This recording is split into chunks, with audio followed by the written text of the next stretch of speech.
21 political insiders. Tony May representing the Democrats, Charlie Giroux representing the Republicans. Guys, thank you. It's a big day, primary election. It is a big primary election, but yet a nice day weather-wise, but not easy to get people out to the polls. This heat's keeping people away from the polls. Now it's the heat. It's one thing. See, if it's raining, it's the rain. Right. If it's cold, it's the this cold. is the downstroke of the four-year cycle, and unfortunately, a lot of folks don't come out to vote. In many municipalities, not a lot of hotly contested races on the ballot, but in a few there are.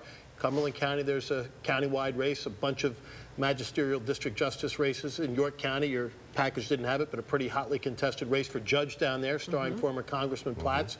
So there's a lot of reasons to get out to vote, even if you don't live in the city of Harrisburg. And obviously here, with the mayoral race on the ballot, you've got a huge race at stake. Huge race here in Harrisburg. We had some developments yesterday with Louis Butts admitting to defacing Eric Papenfuss's signs.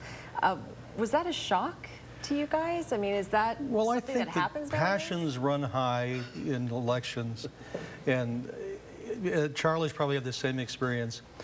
I've had candidates who've had signs defaced in the past. I even had one candidate who had such furor against him that someone went out with a chainsaw and sawed down one of the billboards. Oh, wow. That's passion. I've never been involved in a race where there wasn't a sign war of some sort or another, and I've never been involved in a race where there wasn't some pop-up on election day that caused everybody's bowels to go into a tizzy. So you're pretty well guaranteed of both of those things. Do you think it was strategic? He timed it just to get some attention, or?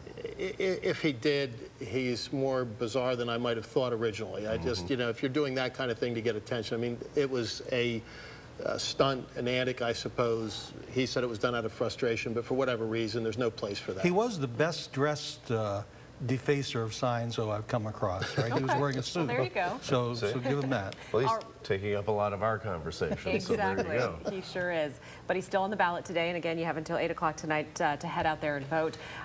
Any predictions? How about York Mayor? Well, I think that the incumbent there is in a good position to win. Here in Harrisburg, it's too close to call. I won't write Linda Thompson off by any stretch, even though polls showed her down by a significant margin.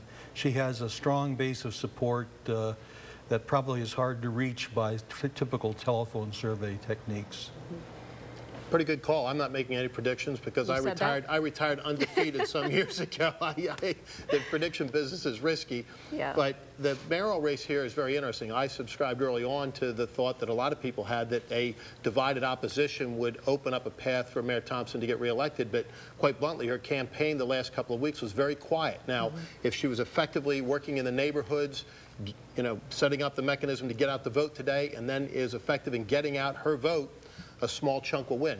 Regardless of who wins the mayoral race here, I believe it will be a plurality rather than a majority. You guys being strategists, these off-year elections have to be the toughest. I mean, as you mentioned, Charlie, there are a ton of races going on, but a lot of people not paying very much attention to them. When you're the candidate, how do you, in an off year like this, get the attention to get people to go out and vote?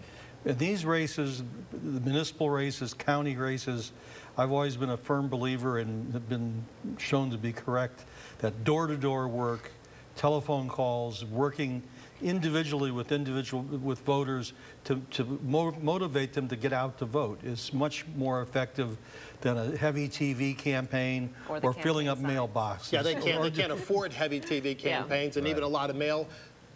This is a shocker. Tony's right. Well, what?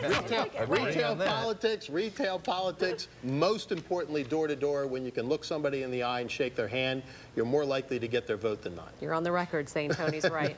Once. We will see you guys tonight. Hopefully we'll have some results in, and we'll have more to talk about then. Yes, we will. And as always, you can catch our political insiders every Tuesday here on CBS 21 News. At 5:30. And you can catch your statewide news on CBS 21 News on CBS 21's Face the State. That's immediately following Face of the Nation on Sundays at 11:30. We hope you'll join us. We hope you will. All right, well, guys, as we mentioned, it was a hot day throughout the area. Tony, you said maybe that made people want to, yeah, they didn't want to go out and vote, but you still have time. The polls aren't air conditioned. The Sunshine Patriots. Yes, exactly. Chief Meteorologist Tom Russell in next with your first morning report.